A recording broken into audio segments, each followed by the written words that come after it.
A relação entre o homem e os animais é pré-histórica e tem sido provado uma série de benefícios para o bem-estar dos envolvidos quando essa relação é responsável e sadia. A atividade, educação e terapia assistida por animais tem ganhado cada vez mais espaço na vida das pessoas. E é sobre isso que falaremos hoje. Eu sou Aleph Gonçalves, começa agora o TV Câmara Entrevista. O tema do nosso programa de hoje é animal terapia.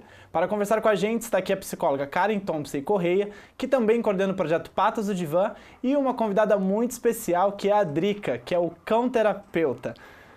Karen, bom dia. Bom dia. Bom dia, Drica. Tudo bem? Obrigado pela sua entrevista, tá? Eu queria que você me falasse sobre o Patas do Divã, como que ele começou? O Patas do Divã, então, é um projeto que iniciou em 2006, né, com a proposta de levar os animais para intervenções em instituições, em hospital, em clínica, em instituições de idosos, escolas especiais.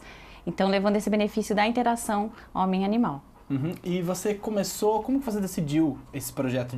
Ele é um projeto novo? Ele já tem influências, outros projetos no Brasil? Você trouxe de fora? No Brasil, a terapia assistida para animais, ela iniciou em 1950.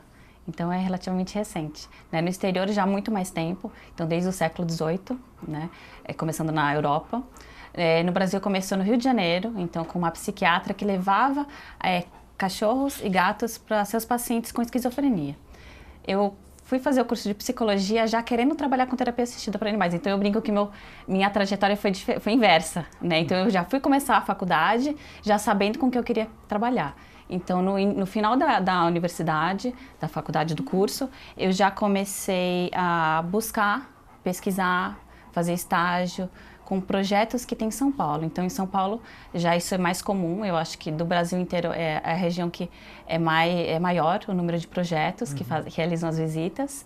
E então eu comecei por volta de 2004 a pesquisar. Em 2006 eu desenvolvi meu projeto, então Patas do Divã.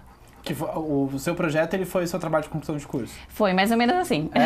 Eu, em 2005 para 2006, eu implantei na universidade o projeto com crianças com TDAH, né, com déficit de atenção e hiperatividade.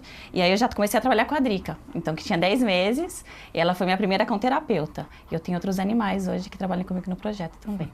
A Drica, que inclusive vai fazer 13 anos amanhã, certo? 13 anos amanhã. 13 anos amanhã, tá desde o começo do projeto, então, né? E qual a idade ideal para o animal começar esse tipo de trabalho ao lado do psicólogo? Na verdade, depende muito. A Drica, ela tinha um comportamento bem exemplar. Com 10 meses, ela já teve ok, ela já Novinha, foi certificada, né? Bem nova, para trabalhar. Mas eu tenho outras duas. A minha Golden do meio, ela começou a trabalhar com mais de 1 ano. Né, ela já era mais agitada, ela é mais agitada. E a filhotinha que eu tenho tá completando 10 meses e tá em treinamento ainda. A Drica, então, é basicamente uma PhD, né? PhD, isso mesmo, ela é exemplar. E existe mais de um tipo de terapia que utiliza os animais, além dessa assistida? Sim, então existe a terapia assistida para animais, que ela é utilizada por profissionais da área da saúde. Então, onde o animal ela é a ferramenta, ela é o instrumento do profissional. E a atividade assistida por animal, ela é uma proposta mais de recreação. Então, pessoas que não precisam ter uma profissão específica na saúde, que levam animais para fazer visitação em instituições de idosos. Seria como voluntários? Como voluntário, mais ou menos assim. E a educação assistida, que é mais utilizada por pedagogos. Então, como uma proposta de aprendizagem, uma proposta mais educativa. Entendi. E para o tratamento do animal, né? Como é que funciona? Porque, como você falou, tem o caso que, por exemplo, existe você, que é especializada, então você sabe quais são os cuidados que o cachorro precisa para ele continuar esse tipo de treinamento. Mas e essas pessoas que levam voluntariamente, né, para esse tipo de terapia, como que funciona o cuidado com o animal? Sim, tem todo um controle de saúde. Eu sempre explico para os alunos, né, quando eu dou aula sobre terapia assistida, que não é simplesmente você pegar um cachorro que você tem em casa e levar para trabalhar. Tem todo um treino, né, comportamental feito por um psicólogo, animal de preferência, um controle de saúde, de higiene. Não é todo cão que serve. Né? Embora todas as raças possam servir, eu falo assim, um pitbull pode servir, né? Um golden pode não servir, depende muito do cão também, não só da raça. Né? Então tem muito de personalidade também. Muito da personalidade do cão. Sim, com certeza. E existe uma espécie porque você falou que são tartarugas, coelhos, né? Sim. Existe um animal que é melhor para esse tipo de terapia? Não, tem projetos que trabalham até com animais peçonhentos. Jura? Cobras, eu não trabalho. Também vai muito da afinidade da identificação do profissional. né? Então tem projetos que trabalham com cobras, com aranhas, com baratas, com uma proposta, uma finalidade específica. Por exemplo, trabalhar com menores infratores, né? Então, uma proposta bem específica e uma identificação do profissional para conduzir. Entendi. Então, o profissional escolhe o tipo de animal que ele vai trabalhar para fazer. E também tem um tipo de animal para cada situação, por exemplo. Você falou das crianças com TDAH, a gente sabe que a relação de criança é muito íntima, né, com o animal. Sim. E existe esse tipo de segmento do animal para cada tipo de tratamento? Com certeza. Então, assim, eu tenho vários animais, né, terapeutas. Com cada animal, a criança pode ter uma resposta diferente. Então, por exemplo, a Drica, que ela é mais calma, ela é muito indicada para trabalhar em hospital, para trabalhar com idosos, para crianças mais inseguras, tá? Ou crianças mais agitadas. Uma criança mais tímida, introvertida, eu posso utilizar outra Golden, que é a Duda, que ela é mais agitada, mais animada, ela instiga mais, ela puxa mais a criança para uma brincadeira. E eu vi que você é especializada, né? Você acabou de falar, inclusive, que você já entrou já querendo fazer essa terapia assistida, mas você também é especializada em psicologia infantil, né? Isso. Qual é a relação? Assim, a gente sabe, igual eu acabei de falar, que as crianças têm uma relação mais íntima, né? Em relação às idades, existe uma idade, assim, em que os pacientes apresentam melhores resultados? Na verdade, todas as idades, né? Então a gente fala desde bebês até os idosos, eles respondem muito bem à terapia assistida para animais, né? E sim, eu tenho uma formação mais voltada para a área infantil, tanto clínica quanto hospitalar, mas eu trabalho também bastante com os idosos, que eu me identifico bastante. A resposta, os resultados são muito positivos usando os animais também. Falando nisso, quais são as melhoras físicas e psíquicas no tratamento e quanto tempo, mais ou menos, essas melhoras começam a aparecer, os resultados? A terapia assistida para animais, ela favorece muito os resultados e as respostas do tratamento. Eu digo que em 1/3 do tempo, então se comparado com uma terapia convencional, né, então a gente consegue em 1/3 do tempo utilizando os animais. Vale ressaltar que a terapia assistida ela é uma colaboração no tratamento do paciente, né? Você não utiliza só ela. Exatamente. Ela é usada para estimular o tratamento que o paciente está passando. Isso, né? Mesmo, ela é utilizada como uma técnica complementar. Então, assim, eu utilizo da psicologia, né, dos conceitos, da abordagem teórica, e o animal ele vem a agregar, a somar ao trabalho. Né? Então, assim, os resultados com idosos, melhora de quadros depressivos, de ansiedade, facilita a comunicação, ele estimula o paciente, então, a ter autonomia, independência. Então, um idoso numa instituição que está mais isolado, deprimido, ele se anima a sair, então, do espaço dele para levar o cãozinho para passear. Ele conversa com outro idoso, ele passa a cuidar do cãozinho e aí ele também passa a se cuidar mais. Né? Cuidados de higiene, então as atividades de vida diária que a gente fala, escovação de dentes, alimentação, ele resgata a autoestima do paciente também. Uma criança com autismo, a gente consegue fazer com que ela perceba a gente primeiro percebendo o animal. Então a gente vai usar o animal como uma ferramenta, ele percebe o animal para depois estar percebendo a gente, facilitando a comunicação e modelando alguns comportamentos que não são tão adequados. A gente consegue ver isso aqui, né? Quando a Drica chegou no estúdio, todo mundo já se derreteu, acho que ficou todo mundo mais sensível, certeza, né? Fica mais fácil de conversar. Facilita a comunicação, com certeza. E existe um estudo científico, assim, que comprove... Primeiro eu queria que você falasse, você falou bastante sobre a questão da psicologia, né? Sobre a autoestima, mas eu vi também que eles têm essa melhora, por exemplo... O movimento que você faz com o cachorro, quando você brinca com o cachorro, também tem essas melhoras físicas, né? Sim. Quais são, assim, que você conhece, as melhoras físicas no paciente? Desde melhoras fisiológicas, então, redução do batimentos cardíacos, né, da pressão arterial, então, a liberação de hormônios, né, sensação de bem-estar, porque a partir do momento que eu estou com o animal, então, eu me sinto bem, eu fico feliz. Então, a endorfina, né, liberada, redução de quadros de depressão, melhora da ansiedade. É comprovado que pessoas que interagem, convivem com animais, elas ficam menos doentes do que pessoas que não têm animais. Né? Então, isso vai desde, assim, eu acho que essa sensação do bem-estar por estar interagindo com o animal, a questão do levar para passear. Então, eu me exercito mais, eu me cuido mais porque eu tenho um serzinho que depende de mim. Né? Então, são vários fatores que essa interação favorece. Interessante, né? Pelo que você falou, que as pessoas ficam menos doentes quando tem cachorro, sim, né? E o que a gente pensa é que o cachorro, de repente, às vezes tem doença, criança tem alergia, né, Drica? E quais são os estudos científicos que comprovem essa versatilidade?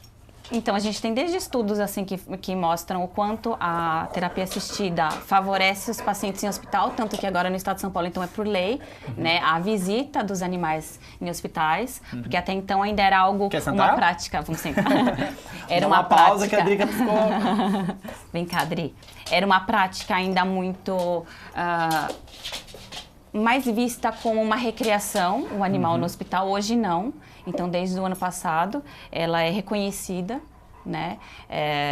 Então, os animais têm sim, podem sim e devem fazer visitas em hospitais, tá? Então, isso em todo o estado de São Paulo. Então, percebendo como o animal, ele melhora o quadro clínico do paciente.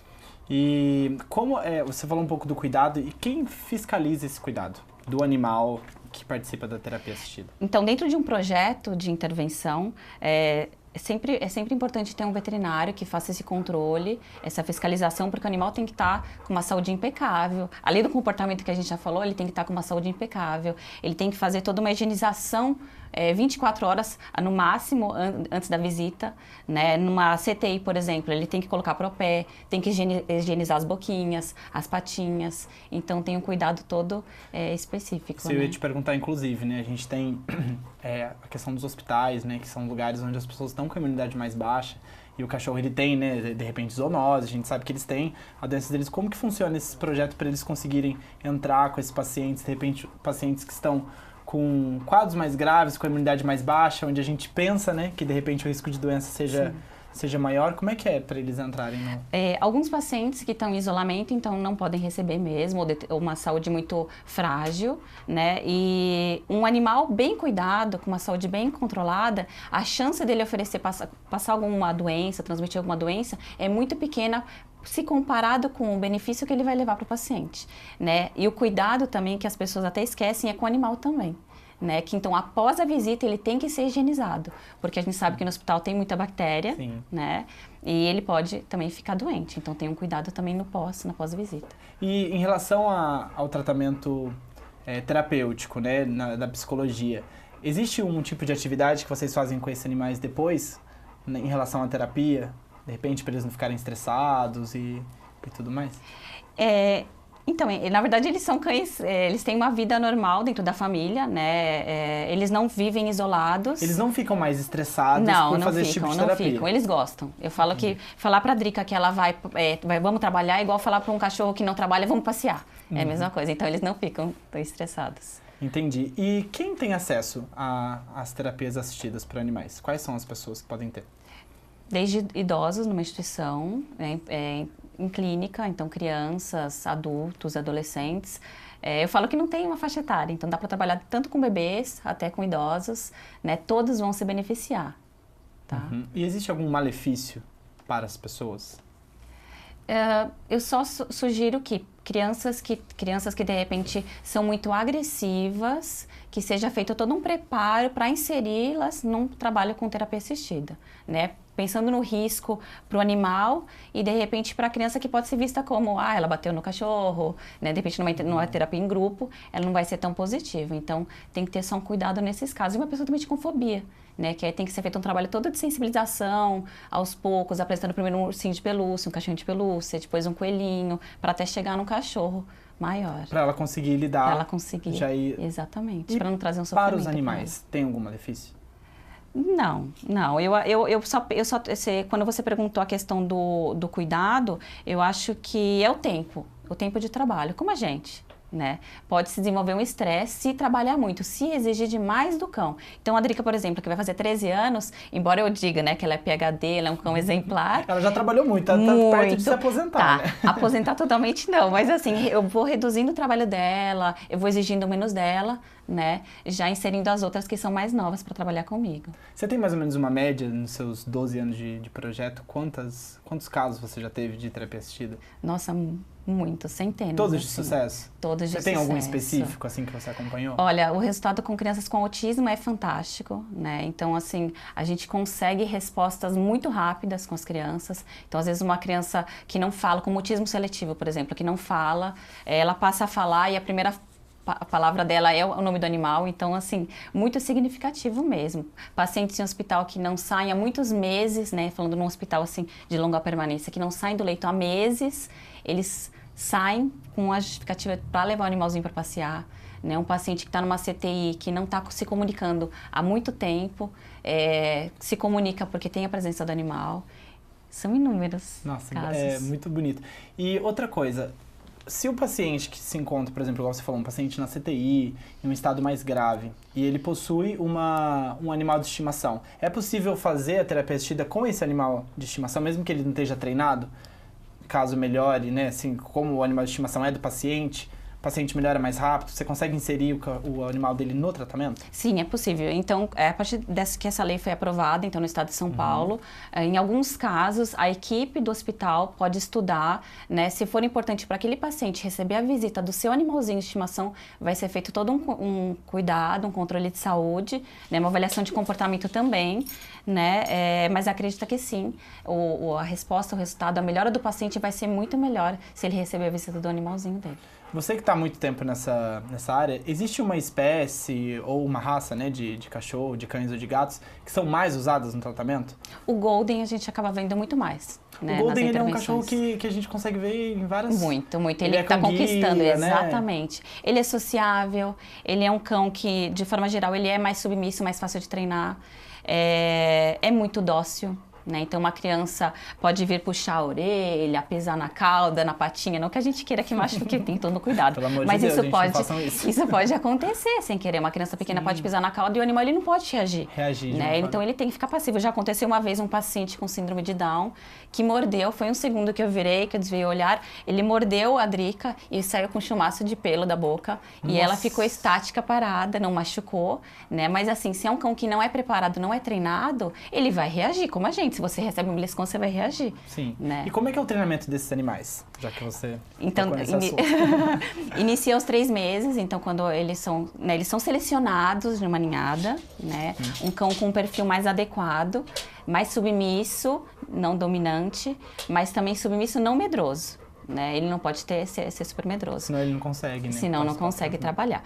Aí, então, ele inicia o treino inserido na família, né, ou na família, ou no lar do profissional que vai atuar, né? Então começa um treino de sensibilização, então apertar, carinho, um treino de ensinar ele a fazer as necessidades no local adequado, sair, passear com a guia. Com 6 meses ele inicia, 5, 6 meses ele inicia com um treinador, né? As minhas têm um psicólogo animal que faz o treino. Psicólogo animal. Um psicólogo animal. Ele é um psicólogo que teve uma formação voltada para psicologia animal. Para psicologia animal. Para psicologia animal. E como que é essa psicologia? Aí ele observa desde o comportamento do animal até a interação do profissional com o animal. Ele vai dando dicas, é como a terapia infantil. Então a gente também recebe dica, olha, você está passando ansiedade, você não está passando tranquilidade pro cãozinho. Então, inicia o treino com 3 meses, com 6 meses com o profissional, né? E aí isso vai se estendendo até 10 meses, 1 ano, depende muito do animal. Perfeito. A gente vai dar uma pausa aqui na nossa conversa. O TV Câmara Entrevista vai para um rápido intervalo. No próximo intervalo a gente vai fazer alguns testes e vamos conhecer um pouco mais sobre essa terapia assistida com os animais. Fique com a gente volta já.